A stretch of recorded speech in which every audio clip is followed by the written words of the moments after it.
বিশাল আকারের সাপ। কিরকম সাইজের সাপ এক একটা? 4-5 না, 4 থেকে 5 হাত করে এক একটা সাপ দেখতে পাচ্ছেন। এই যে জালের এই পাশ থেকে এই পাশ পর্যন্ত এক একটা সাপ। জেলেদের জালে নাকি এই সাপটা ধরা পড়ছে, এর জন্য আর কি আমরা সরাসরি আসছি।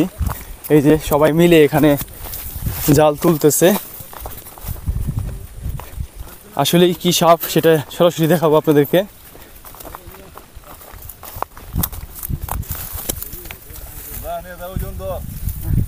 কাকা কি সাপ ধরা পড়ছে?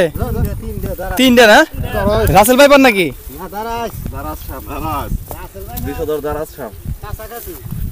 এই দেখতে পাচ্ছেন একদম 3টা সাপ এখানে। ভয়ঙ্কর অবস্থা। তো মাছ ধরতে গেলে বিপদই, ভালো করে না দেখলে তো।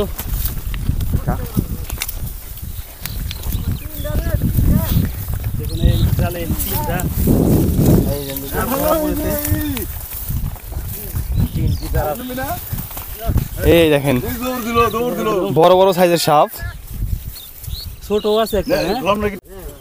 এই জন্য ওরা বলছিলেন যে রাসেল ভাইপার, কিন্তু এখানে আসার পর দেখলাম এটা দারাজ সাপ।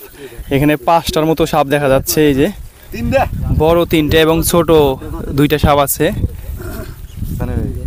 কি সাপ কাকা এখানে? দারাজ না?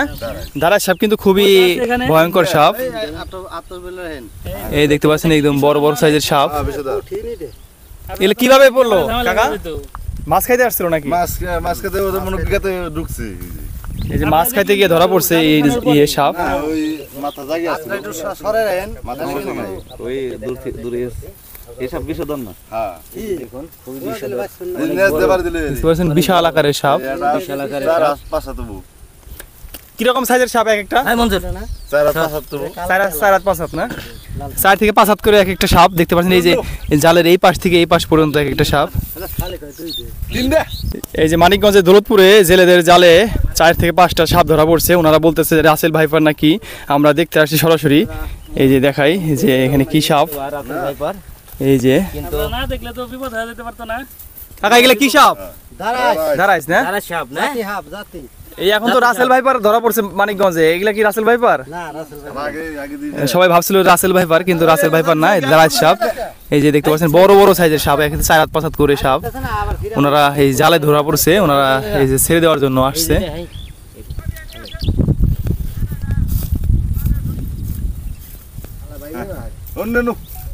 কাকা এর আগে কিরকম বড় বড় সাপ পড়তো না জালে?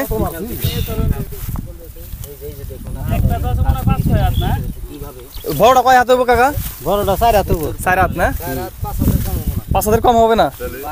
এর আগে কিরকম বড় সাপ মারছেন? মাঝে মাঝে নাকি ওনাদের জালে এরকম সাপ ধরা পড়ে। এই যে 5টা সাপ।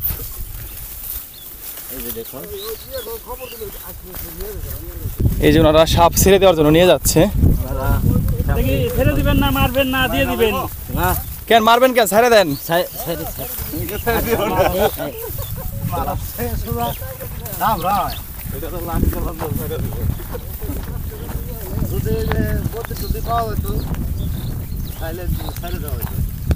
সাপুরেদের কাছে দিয়ে দিতে পারলেও তো